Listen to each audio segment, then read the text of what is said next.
Not only is there more people needing childcare, they're needing those flexible schedules, those non-traditional hours. So what we're seeing is more informal care, the family, friends, and neighbors that can watch the child on the overnight shift, or they can do any day, any time if mom or dad is working a very, very unset schedule. Childcare demand's going up for sure. And I would also say that demand on our basic needs products and supplies is going up as well.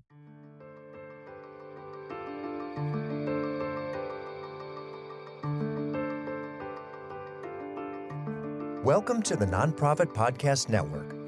Our purpose and passion are simple: to highlight the incredible nonprofits that make our communities stronger. Each episode is a chance for these organizations to tell their story in their words, sharing not just what they do, but why it matters to the people they serve, to their supporters, and to all of us who believe in the power of community. Through podcasting, we hope to amplify their voices, inspire connection, and give them one more tool to impact the hearts of donors, partners, and neighbors alike. This work is made possible through the generous support of our incredible partners: Cap Trust, offering fiduciary advice for endowments and foundations; Western Health Advantage, a local not-for-profit health plan that believes healthcare is more than coverage. It's about caring; CORE, executive leadership and comprehensive support services. They work in it so you can work on it. And Five Star Bank, a local, trusted advisor to community nonprofits for over 25 years. This episode is powered by SMUD, Sacramento Municipal Utility District's Shine Awards program benefiting nonprofits for energy efficiency. Apply today. The work we get to do leveraging the power of podcasting to help nonprofit organizations get seen and heard is never dull and never redundant. This episode, we're featuring an organization whose work sits at the center of so many other issues we talk about on this program: family stability, workforce participation, early childhood development, economic pressure, and the everyday challenges parents face just trying to make life work. I'm speaking with Catalyst Community's Heather Slimp, Director, and Heather Della, Ripa, Senior Manager, an organization that has been serving families and childcare providers for decades by helping parents find and access quality childcare, supporting providers with resources and professional growth, and stepping into the practical needs of families with programs that can make an immediate difference. And that's the real story here. Childcare is not just a family issue. It's a workforce issue. It's an education issue. It's an economic issue. And for many families, it's the difference between being able to work, being able to go to school, being able to keep moving forward, or being forced to choose between responsibilities no family should have to choose between. Catalyst Community is doing the kind of behind-the-scenes work that strengthens the whole community, connecting families to resources, helping providers succeed, and making sure children have safe, supportive places to learn and grow. Heather Della, Ripa, Heather Slimp, welcome to the Nonprofit Podcast Network. Yeah, thank you for having us. Yeah, thanks. We look forward to this. And I'm happy to have you here because you had a bit of a hike to get to the studio today because we're talking about an agency that primarily services Dorado and Alpine Counties. Mm-hmm. So I know Heather Della, Ripa, you came from Tahoe today. I sure did. Well, Drove all the way down beautiful Highway 50. You are the furthest drive we've had anybody come to the studio in our couple of years of existence. So thank you for that. Absolutely. Catalyst Community is not a newcomer to the nonprofit scene. And I would suspect that those who are familiar or have used the services over the course of your tenure, which was 1976, if I'm not mistaken, when the agency was founded, are very familiar. If you could tell us a little bit about the scope of service, what you provide, and how the counties rely on you, I think it would really help the audience understand a little bit more about what Catalyst Communities are. Oh, great. Yeah. Happy to talk a little bit more about community. And this would be Heather Slimp who's speaking. Yes, Heather Slimp. So at community, really our core is connecting families with essential resources from vouchers. So we refer to vouchers as payments for childcare to finding quality childcare providers. We have a diaper bank, school supplies, car seats, essential support services for families related to childcare is really what we are known for within the county. Do you also work with the providers, the child care providers? Absolutely. So the families and the providers? Yes. Yeah. Do you want to Yes, speak we to that a little bit do. more? We serve families and child The other care Heather. providers both. We're going to have fun with these two Heathers throughout the conversation, right?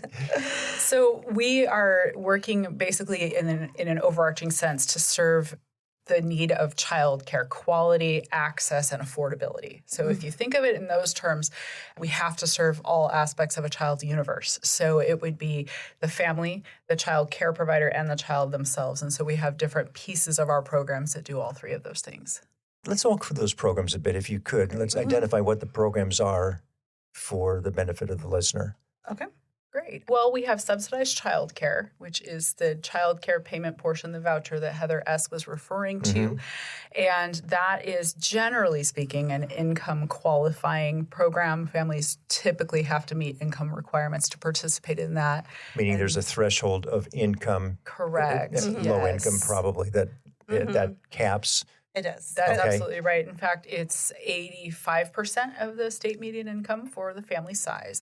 So that is the maximum that somebody can be earning and still participating in that program if their eligibility is based on income. There's other ways they might receive eligibility for subsidized childcare, and that's generally if they're a foster parent caring for someone that's not their own biological child, or if they're a family that's participating in child welfare services. Sometimes they're referred to have childcare as part of that key component to keep the family together. So that's our subsidy piece. And then we have the wide-ranging aspects of what resource and referral does. And so when we say resource and referral or even R&R, it's really confusing of what that actually means. So we definitely have an image of what R&R is typically, yes, but in your case, exactly. it's very different. It really is. And so what that is it's the broad support for families and child care providers. So it's helping families find child care. And we can provide curated lists. So we'll talk to the family and say, what region do you live in? What are you looking for? Program philosophy, hours, days of the week, maybe even do they have expertise caring for special needs children? So those are the curated lists that we can provide. That service is open to anybody in El Dorado and Alpine County, regardless of income. And in fact, they don't have to reside in those counties to get that service. They could be coming to Tahoe to ski and they need a drop-in childcare. We could provide a curated list for that. That used to happen a lot. It doesn't happen so much anymore. I'm afraid people are going other routes for finding their services. So it's really important that we remind people that we know who's been cleared, who's safe, and who has had a background check before they bring that person into their child's life. So that's our main component of resource and referral. And then we do some provider training. And that's part of the mission, the funding that we currently have, where we can provide health and safety training, CPR trainings for licensed providers. We can help them learn how to become a licensed child care provider. And then once they're in that, they can get better with some of our classes and some of our supports that we provide. And we also help the friends, family members, and neighbors, which are doing sort of more informal child care. We help them understand some pieces of child development that they may not have, and we support them along that journey as well. I'm going to ask a question that I'm sure is in the back of listeners' minds as well. We think of Tahoe as being a fairly wealthy community. I mean, ski resorts, it's big homes, vacation homes, it's the lake and just the expanse of what it all is, casinos. I don't think a lot of people recognize that while that's partly true, there's an entire service industry that is really substandard in terms of income. And tell us a little bit about that. What is the demand on the agency in the region? I'll let you speak to that as a resident of Tahoe. I can do that. So our public school kiddos are more than 50% free and reduced lunch. So that gives you right there, you know, that the image of Tahoe that you have Repeat that again, isn't necessarily true. A big number. Yeah, so in our public schools in Tahoe, in the South Lake Tahoe region, let me be specific to where we serve, more than 50% of those kiddos receive free and reduced lunch. So we're not talking high-income kiddos for the most part. And a lot of their parents are in the service industry, like you indicated. So they need specialized childcare, things that are evening, weekend, super flexible. So that's where we can come in with helping them to find the right fit. And if they're participating with our childcare subsidy program, we can help to pay for that childcare arrangement, whatever they end up choosing. And the other thing I think people don't realize is El Dorado is east-west. That's right. So it's a big county from Tahoe, as we know, all the way down to El Dorado Hills. Yeah, the border of Folsom, which is then El Dorado Hills, which is part of the greater Sacramento region. And you serve both. We do. So we have an office in South Lake Tahoe, an office in Cameron Park. So we are able to support families on the eastern and western slope. And then we also have an office in Alpine County. Small county. Yeah. What would we know in terms of cities or resorts in Alpine? Well, there's Kirkwood Resort. Okay. People might think of that one if they're skiers. And then there's Markleyville. And then there's a mountain range. And then you have Bear Valley. The mountain range makes it really hard to access the other half of Alpine County almost half of the year. They just opened the road and we didn't even have a big winter. That highlights that for you. Yeah, I know that area well because I'm a cyclist and we ride up in there Right. often. Did you do the death ride at some point? I've actually done it twice. Yes, thank you. There's a reason it's called that from what I understand. There absolutely is. I did the old route and the new route. So I did the last of the old, the second of the new. But I think that gives us some scope of the geography that you're covering. It's big. And for those of us who think Kirkwood, it's, oh my gosh, that's way south in the Sierras for our region. If you're going to go skiing in Kirkwood, all the way down to El Dorado Hills. So it's a huge swath of territory, number one, but also to think, again, many people don't recognize just because we see the image of the big houses and the community as it is, there's a whole subset of people and families that service those communities in a variety of different ways. And sometimes they need help and they need the assistance. Tell us about the most popular programs, or if there is, or are they all kind of equal? Where do you see the greatest demand? So our greatest demand currently would be our subsidy program. So we currently have over 500 families being served with our subsidy program, so receiving vouchers to afford childcare within the county. And then we have close to over 300 children on the waiting list, waiting to receive a voucher to be able to find childcare or to afford childcare. And then our second most popular program is our referral program, as Heather D. was speaking to, of being able to contact us to find quality childcare for their children. Because one thing that we do want to emphasize is that our resource and referral part, there's no fee for that service. Any family can reach out to us to find a childcare provider at no cost to them. I would say those are our biggest two. And as we were speaking prior to starting, is that we definitely see what we are able to provide when we're coloring inside the lines. So it is our voucher program and is our resource and referral program. Over the years, we have expanded our diaper bank, and we have also expanded our resource closet, our essential needs closet. And those are resources that we are definitely seeing a high demand for. However, we are just needing increased funding to be able to continue that because there is such a high need. Diaper bank, it is what I assume it is. Exactly what you would think. Can And drive by that- and pick up diapers. Yeah, that one isn't even funded by the state. That is all donation and fundraising based. So we've done a lot of creative grant writing and basically begging over the years to help Sure. supply that. And we've reached almost 200 a month on big months where we have 200 kiddos getting diapers through our program. And these are not big packets of diapers. They're just meant to get you through to the first of the month when you might have more money in your checking account. That's still a lot of diapers. Yeah. And basic needs, I would imagine that's just some of the food necessities, baby food, stuff like that? Mm-hmm. Yeah. Yeah, so we have a variety of food, baby food, clothes. Actually, our resource closet has from infant clothes all the way up to adults. Yeah, there's a variety of materials now in our hygiene resource. supplies. Mhm. Okay. Just anything you would think of as a basic need that maybe you commonly would just go pick it up if you needed it, but if you're running out of money at the end of the month, you need some help getting those things in the house. Yeah. Tell me about the people that you collaboratively work with, the other organizations, because I can imagine it's pretty significant.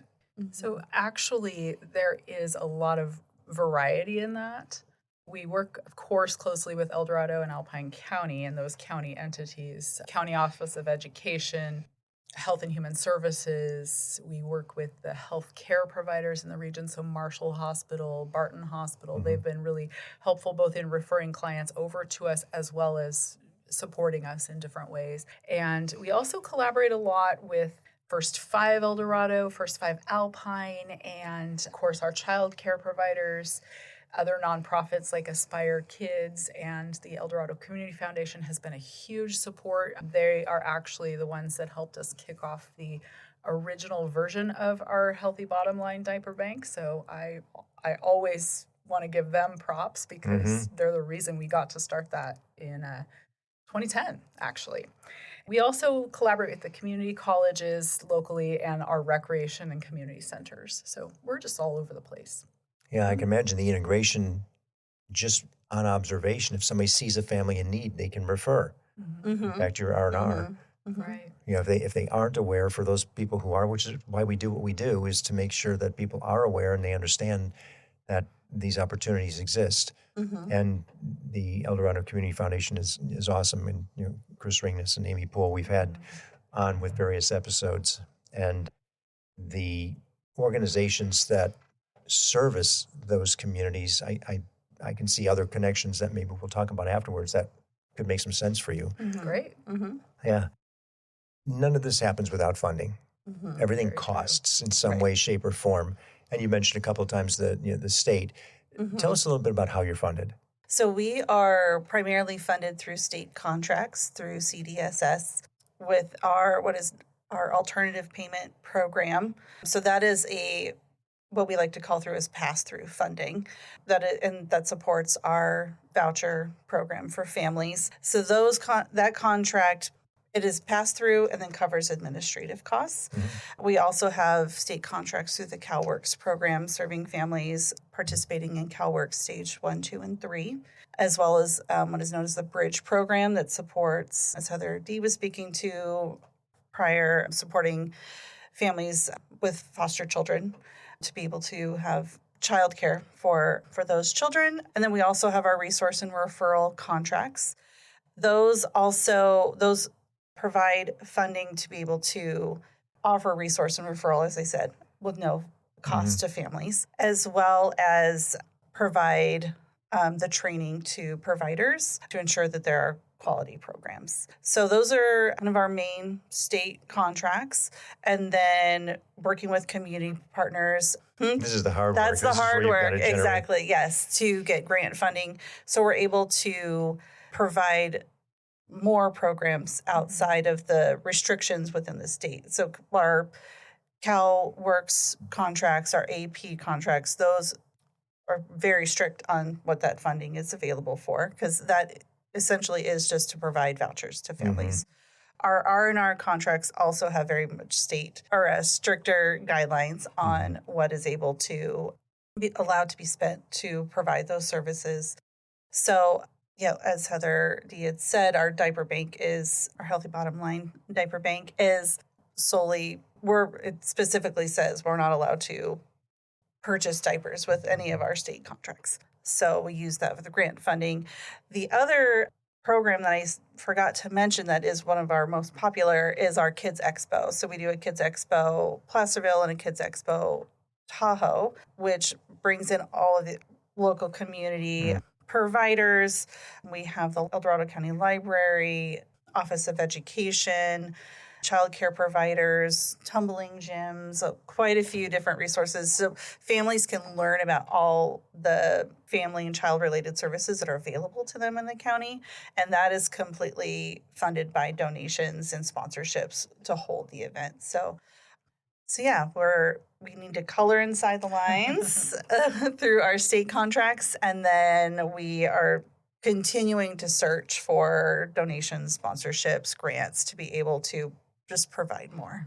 And those two events, they take place at fixed times each year, correct? Yes. So we typically have Kids Expo Placerville the end of April, and then Kids Expo Tahoe the end of May. Okay. So hopefully the Yeah, snow we're is just melted. fresh off that Yes, one. That was last yes. Saturday. Yeah, as we speak, we're recording this in early June.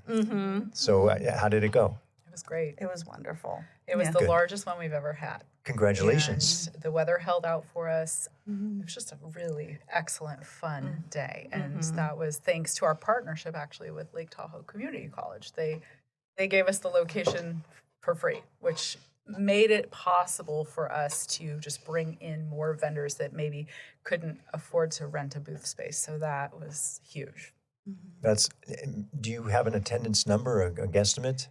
It ranges. I've heard everything from 350 up to 700. So I think there's a few folks that are kind of not so great at math necessarily. But I would say we could land safely at 500. Okay. For Tahoe. Yes, for Tahoe. And then Placerville, we were assuming almost up to 1,000. I think so, yeah. Placerville is a larger event, and it just pulls from a lot of different places. It's That's great to hear.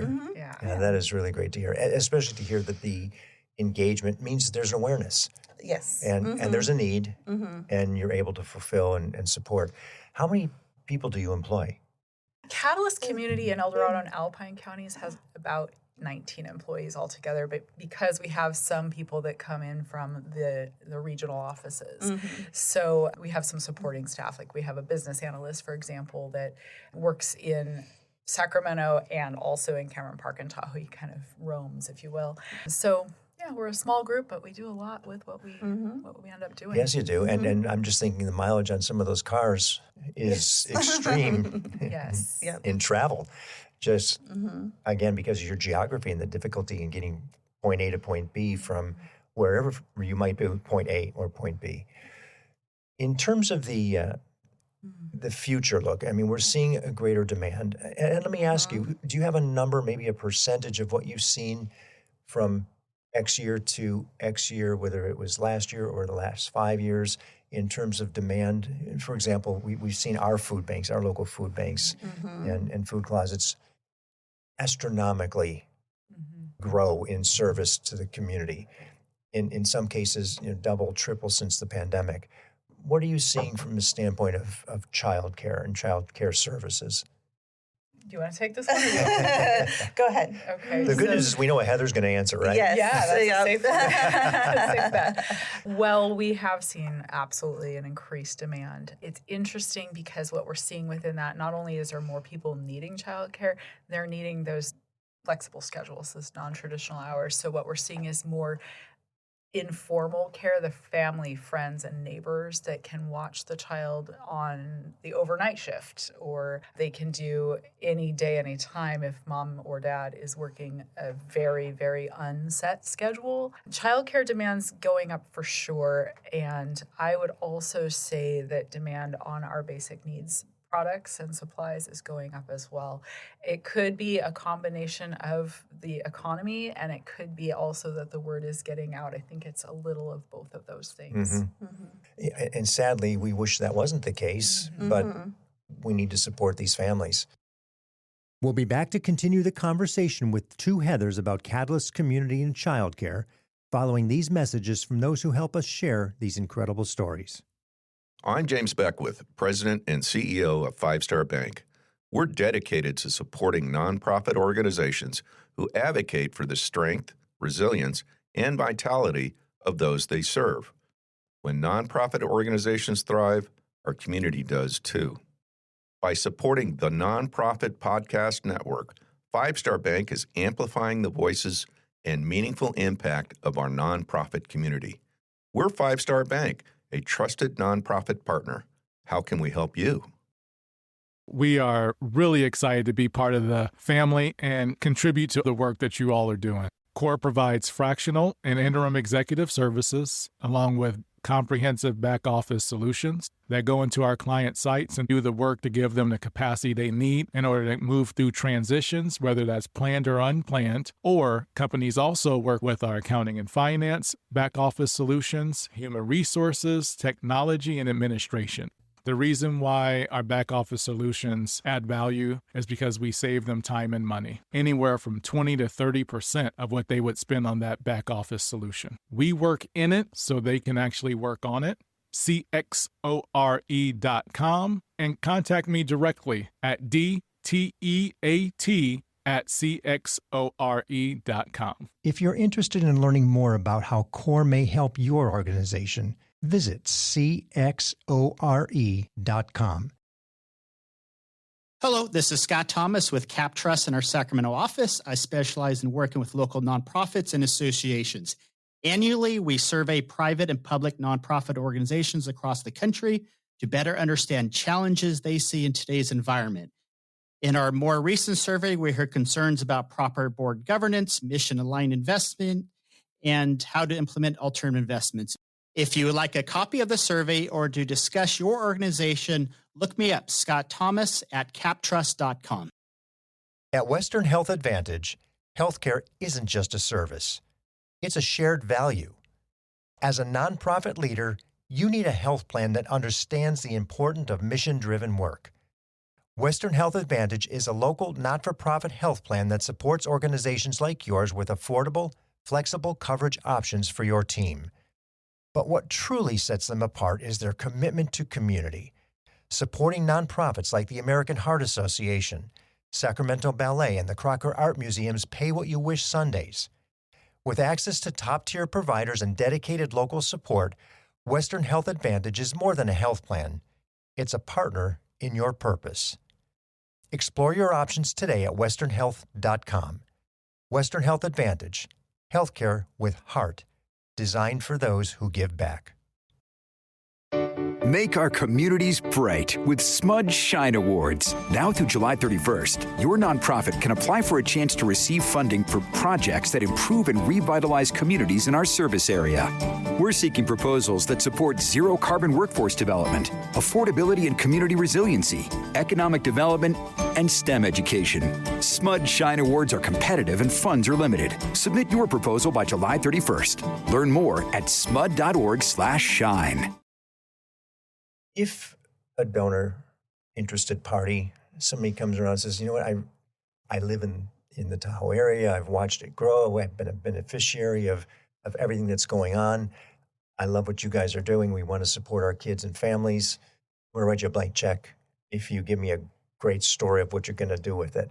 What would the big vision look like? What would change? What would be different? What do you think you would say? There's a lot we could do with Yes, it. there's a lot that we could do with it. I think, again, it would be expanding the services that we offer because we know that there's, well, those who have children or work with children know that there is just so much involved with them and that there is such a need there. So I think for me, it would be increasing our staff because we know that there is so much work that is to be done and could be done.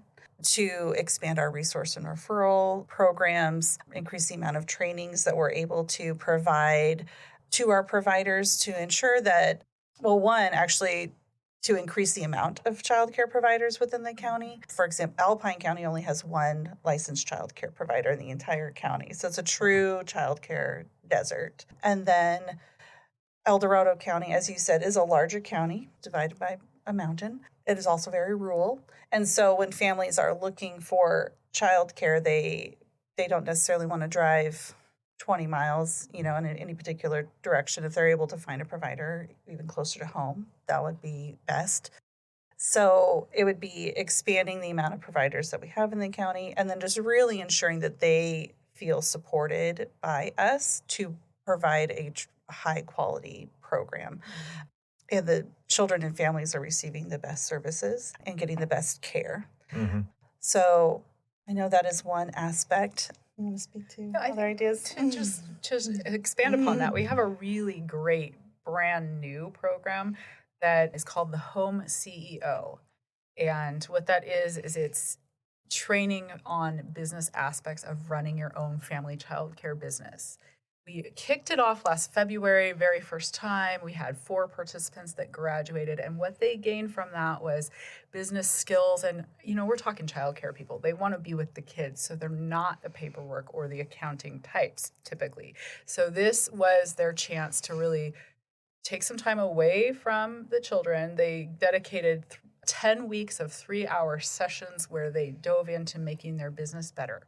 And the positive comments that we got after that, those folks are going to talk that up. And the next time we offer that in early spring, I think we'll have a waiting list, to be honest with you. So I would like to see funding go to expanding that and expanding the incentives that we can give providers when they come out of that from the other side, so that we can really make sure that they're launching very successful businesses and just continuing to do the passionate work that they do. Boy, like Home CEO, that has a great descriptor to it. You can visualize what that looks like. Absolutely. Absolutely. Because we really want to emphasize to those who are participating that they are running their own small business.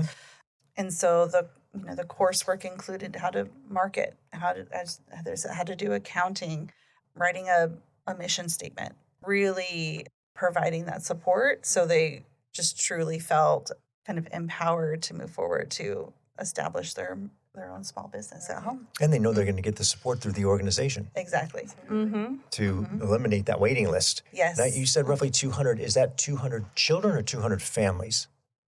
It's closer to 300 children. Oh, yeah. gosh. And these are Okay. kiddos that need that funded child care spots. So yes, building up the child care supply and getting these child care providers trained and ready to go and ready to take on those kiddos, that's huge. But we also need funding so that we can bring those kids into the funded programs, so mom and dad can keep working at their service industry jobs or whatever type of work that they're doing, and not have to pay what we all as parents know is the exorbitant cost of childcare. Right. Back to reality. It's fun to think about that. What if money was no object? What is the greatest need today? Childcare supply and quality. I mean, honestly, the dream is really the reality as well. That's the greatest need. I mean, there's just not enough providers. Not in El Dorado County. Yeah. In Alpine County, like she said, there's just the one. Which is amazing to me. We have, of course, a great understand network of friends and family members, but one licensed child care center that is on the school campus, actually. Alpine is a child care desert in every way. Boy, so unfortunate for those families that are stuck somewhere in between, in the middle, where it may be a 20, 30-mile ride to get child care just so they can work to support the family. That's true.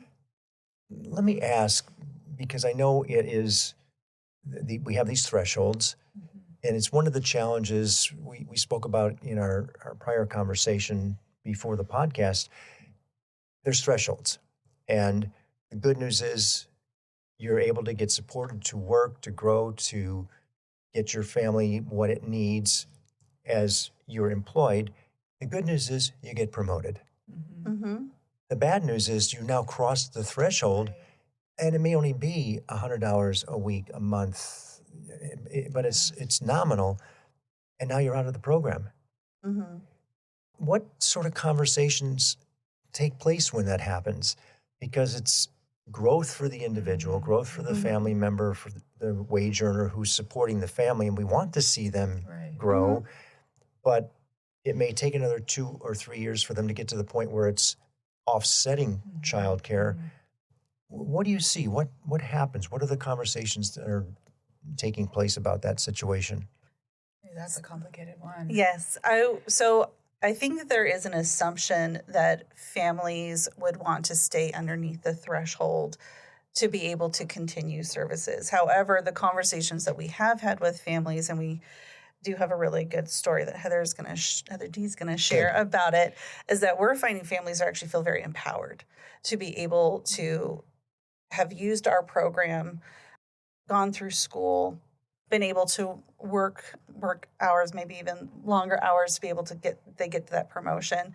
And after getting to that point, and no longer needing our services feel like that this is just a really empowering feeling of no longer needing that financial support. So if we're able to read a quote from a family please, yes. of this happening. Rolled into that question a little bit differently, because what happens is people don't realize, I want to appropriately phrase this, some people hold back on their own professional growth. That's true. Because it would be so detrimental that they wouldn't have the ability to care for their child. And that's so heartbreaking. It really is. When they're there and the decision has to come to say, at this level, at this threshold, when in fact they could progress. And we don't know how quickly it would go after that to get them to where it offsets childcare, but somewhere in there, it seems like there's an opportunity, and I know it's a much bigger conversation, so we probably should just leave it at that because we could talk forever about it, to where maybe it's a tiered situation, to where, okay, you get to here, we can support this, you get to here, we can support this, you get to here, we're done, you're good. While we're enrolling off our waiting list, most of the time people come in at really, really low incomes. For example, if they enter at 10% of the state median income, that's just a little over $1,000 a month for a family of 4. Just pause for a minute and try to think about paying for groceries and everything else with that level of income. So that's where they can typically enter around that range, but they can leave.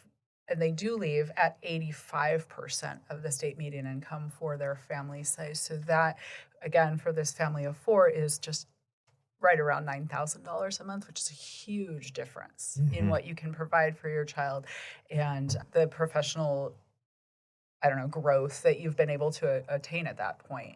So families are able to, when we reveal that ceiling, not like it's a grand reveal, but we share that ceiling with them when we're enrolling them. And part of the reason that we do that is, yes, they know that threshold, but also they see how big that threshold actually is because they may not realize it when they're coming in at the very low income side of things.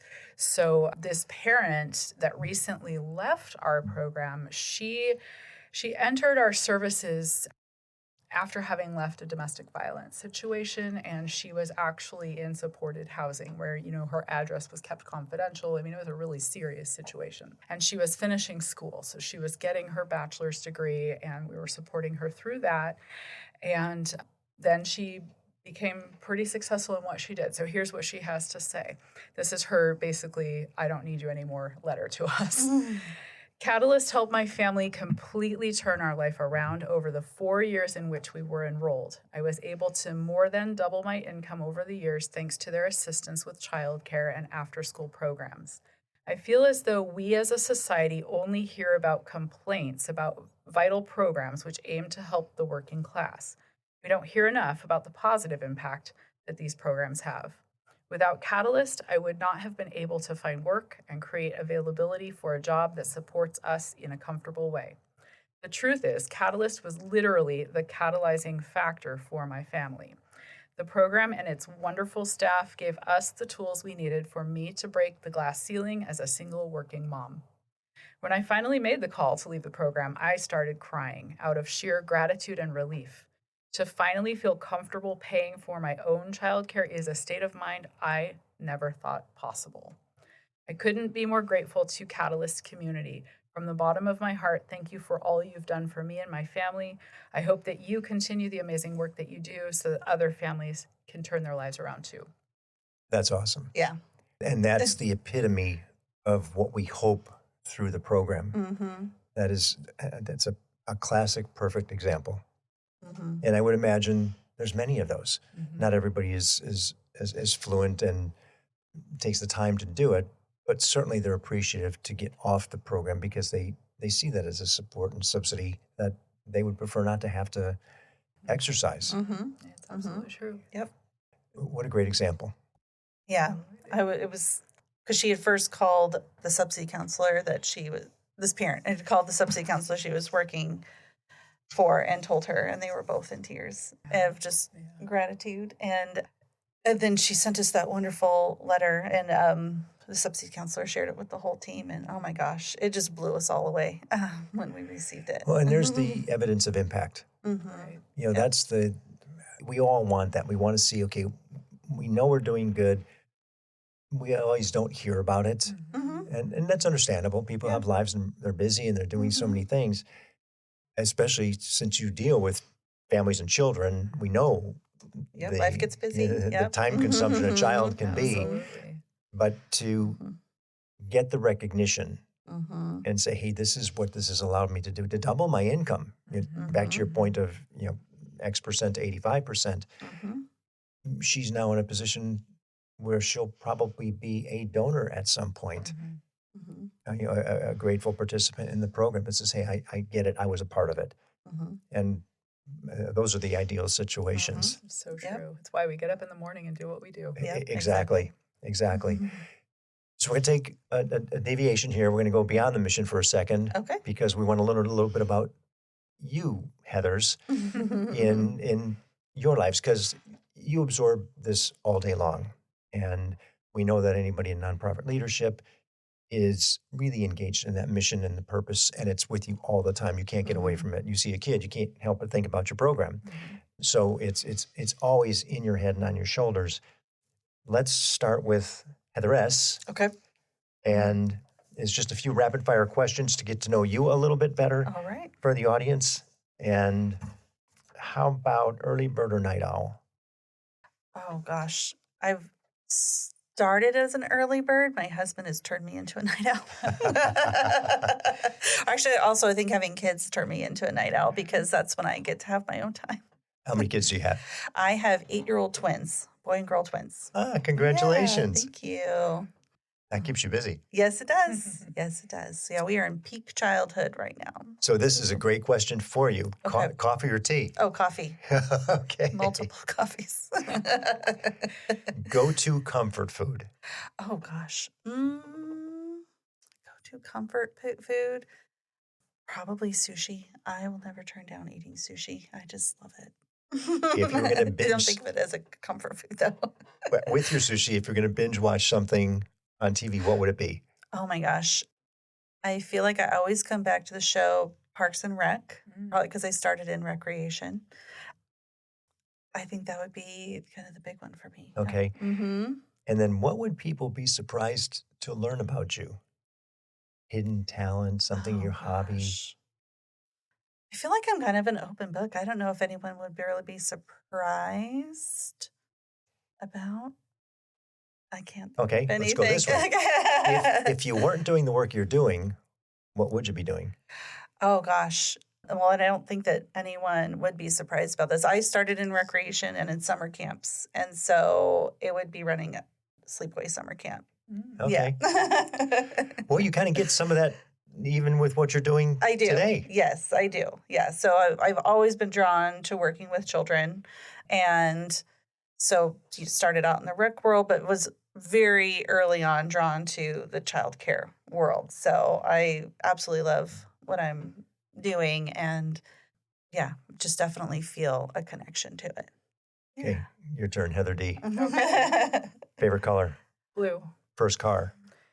A 1980 Dodge St. Regis. Oh my. So Half the people are not going to know what a St. Regis is. That you could think of it as those K cars from the 80s right? movies. Yeah, it looked like an old cop car.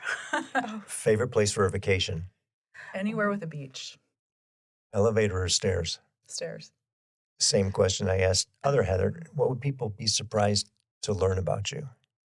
That's a tough one. Maybe that I always thought I would be a fiction writer. There you go. I am not one. No, because it's not fiction. It's true. How about guilty pleasure? Guilty pleasure is probably a glass of wine. Okay. And children? I have 2 boys.